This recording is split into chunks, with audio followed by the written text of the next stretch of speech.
अब आज permutation combination पे मिक्स क्वेश्चंस देखते हैं। डायरेक्टली क्वेश्चंस आएंगे, हर क्वेश्चन को अपने आप सॉल्व करो। लॉजिक क्या लगाना है? बिल्कुल सिंपल, जो हमने पहले भी करा हुआ है, बिल्कुल सिंपल लॉजिक हमने अप्लाई करना है कि जब हमारे सामने सवाल आए तो एक्चुअली हमने क्या करना है कि उस काम को करने की कहानी बनानी है। तो चलो ये क्वेश्चन सॉल्व करो अपने आप।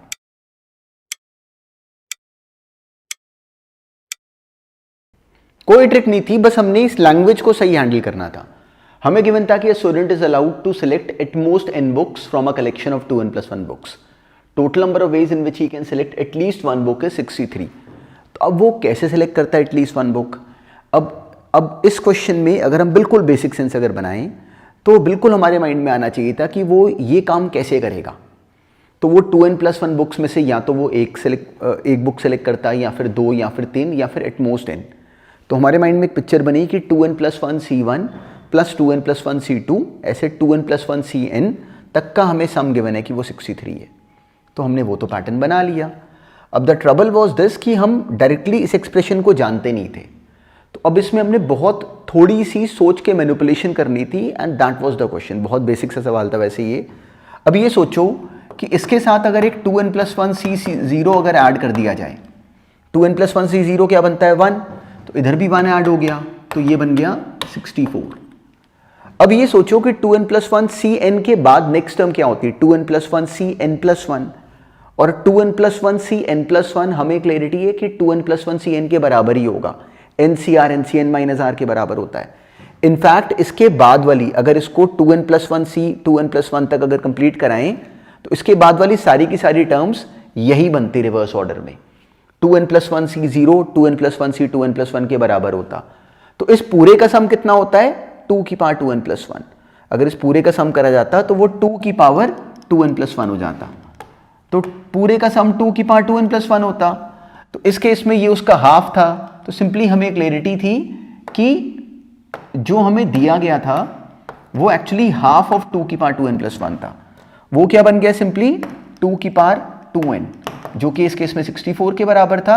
और 64 क्या बन गया? 2 की पावर 8, वहां से 2n बन गया 8 और n आ गया 4। तो जो इस केस में नंबर ऑफ बुक्स थी उसने वैल्यू ऑफ n पूछी तो वो आ गया 4। अगर नंबर ऑफ बुक्स पूछी होती तो वो 9 हो जाता।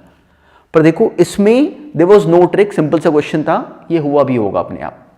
अब नेक्स्ट करो।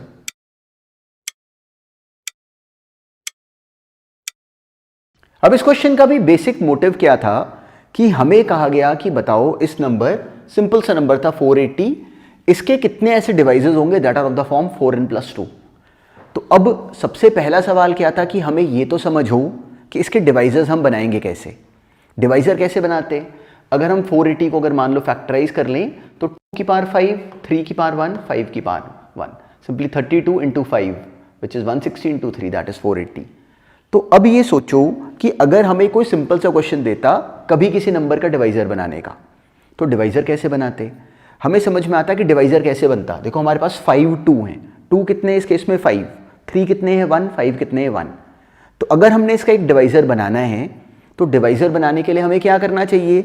इन 5 2s में से सोचो हमारे हाथ में 5 2 रखे हुए हैं, तो अब इन 5 2s में से या तो हम 1 2 ले लें, या 2 2 ले लें, या 3 या 4 या 5, या फिर कोई भी नहीं। तो इन हमारे साथ में बिल्कुल सेम 5 2 रखे हुए हैं, तो 2 2 लेने के तरीके कितने बनते? 1। देखो दोनों सेम 2 हैं। 3 2 लेने के तरीके कितने बनते? वो भी 1 बनते। तो ऐसे इस 2 की पावर 5 में से the number of ways in which we can take 2s was actually 6, 5 + 1 6। ऐसे ही सोचो 3 था, 3 कितने थे? 1। तो या तो 3 को लेते या ना लेते, तो इसमें केसेस कितने बने? 2। ऐसे ही 5 में केसेस बने कितने? 2। तो टोटल नंबर ऑफ डिवाइसेस वैसे जो बनते दे वर 24। ये था बेसिक लॉजिक। पर हमें कहा गया कि वो डिवाइजर बताओ जो कि 4n+2 के फॉर्म के हों। Now this was the trick. 4n+2 हमें समझ में आता है कि एक्चुअली 2 into 2n+1 है, मतलब जो डिवाइजर बने वो 2 का मल्टीपल तो हो पर 4 का मल्टीपल नहीं होना चाहिए। तो हाउ कैन वी इंश्योर कि जो नंबर बने वो 2 का मल्टीपल हो, 4 का मल्टीपल ना हो? मतलब इस जो 2 वाला जो बंडल है जिसमें हमारे पास 5 2 पड़े हुए हैं, उस बंडल में से हम केवल एक 2 लें, केवल एक 2 लें, क्योंकि अगर 2 2 ले लिए तो नंबर 4 का मल्टीपल बन जाएगा जो भी डिवाइजर बनेगा। तो हमने इस बंडल में से बस एक 2 लेना है। उसके तरीके कितने होते हैं? 1। अब इस बंडल में से हम दोनों में से या 3 को रखते या ना रखते, 5 को भी यहाँ रखते ना रखते, तो 1 इंटू 2 इंटू 2 हमारा आंसर बन गया 4।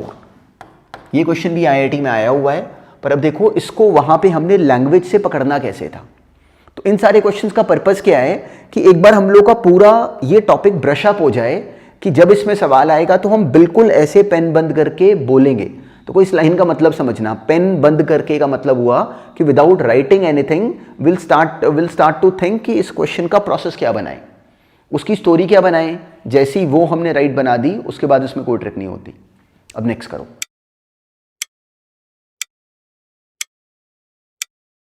अब देखो इस क्वेश्चन में भी सारी अंडरस्टैंडिंग इसकी लैंग्वेज की थी। हमने सोचना था कि एक पॉलीगन अगर हमें गिवन है तो उसमें the number of points of intersection of its diagonals वो कितने बनेंगे। तो अब ये सोचो कि अगर ये कोई अगर पॉलीगन अगर होता है इन जनरल, तो इसके डायगोनल्स का इंटरसेक्शन कैसे होता। इसके डायगोनल सोचो, अगर हम कोई भी डायगोनल अगर बना लेते, मान लो हमने ये वर्टिसेस ले लिए, कोई भी अगर हम लोगों ने 4 वर्टिसेस अगर लिए, तो उन 4 वर्टिसेस के लिए जाने पे हमें रियलाइज होता है कि जो डायगोनल वो एक्चुअली देखो, एक डायगोनल इस केस में ये बना, एक डायगोनल ये बना, तो उस केस में डायगोनल्स का जो पॉइंट ऑफ इंटरसेक्शन आता वो एक तो गारंटेड इंटरनल होता, एक गारंटेड इंटरनल होता, एक एक्सटर्नल भी हो सकता था। अगर मान लो हम लोग कोई और डायगोनल बना लें, मान लो ये डायगोनल ले लिया और हमने कोई और डायगोनल ले लिया, ऐसा जो कि 4 पॉइंट्स को लिए जाने पे जब उनमें डायगोनल्स बनाएंगे तो डायगोनल 2 बन सकते हैं, 2 पेयर बन सकते हैं, या फिर यहाँ पे या तो एक पेयर बन सकता है जैसा इस केस में बना, या फिर 2 भी पेयर बन सकते हैं। पर नोटिस करो कि जो उनका पॉइंट ऑफ इंटरसेक्शन होगा इंटरनल, वो केवल एक होगा। इंटरनली इंटरसेक्ट होने वाला एक पॉइंट होगा। ये भी हो सकता है कि एक बाहर इंटरसेक्ट कर जाए, ये हो सकता है। इस केस में नहीं हो रहा, पर ऐसा भी हो सकता है। तो इस केस में जितनी बार हम यहाँ पे n में से, इसके n वर्टिसेस थे, जितनी बार हम n में से 4 वर्टिसेस को ले पाएंगे उतने पॉइंट ऑफ इंटरसेक्शन बनेंगे इंटरनली ऑफ द डायगोनल्स। तो इस क्वेश्चन में क्या बोला, total number of point of intersection of diagonals interior to the polygon was 70। तो जितनी बार हम 4 पॉइंट ले पाएंगे, 4 पॉइंट लेने के तरीके कितने, NC4। तो NC4 हमें गिवन था 70 है। उसके बाद there was no trick, n into n minus 1 into n minus 3, ये बराबर हो गया 24 इंटू 70 के। अब इसको सॉल्व नहीं करना चाहिए था, सिंपली इसको तोड़ लेना चाहिए था कि इसमें n क्या बनता। तो इस सवाल में n कितना बन गया, 8 हमारा आंसर था।